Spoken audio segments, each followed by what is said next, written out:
Sampai JT. Nak beli ni lah beg kali saya. Esok kan nak naik boat. Tu ada kedai tu.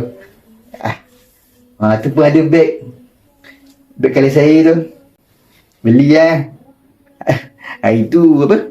Ada kawan suruh beli online. Cakap tak payahlah beli kan. Buat apa nak beli kan? Beli kat sini je. Setakat apa beza RM5, RM6. Kedekut ada orang ni. Bang. Beg tu berapa bang? RM50 je bang. 50? Kurang lagi abang. Abang punya pasal saya bagi 45 lah. 45? Lagi sikit lah bang. Alah, saya baru sampai dari Melaka bang. Alah boleh lah 35. 35? 30 boleh lah bang. Aduh susah tu. Boleh lah bang, 30. Okey boleh lah. Dapat pun. Dapat pun beg ni RM30.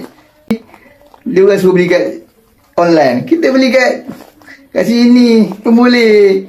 Yang penting kita pandai tawar-tawar. Kan? Zul, berapa kau beli beg tu?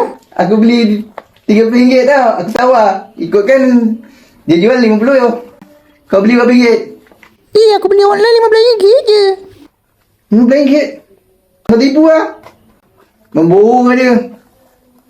Mana boleh dapat RM15 ni kan? Ada siapa-siapa tahu? Harga ni berapa? Tengok kat beg kuning. Mesti tak dapat RM15 ni kan? Tak dapat. Kelentong lah.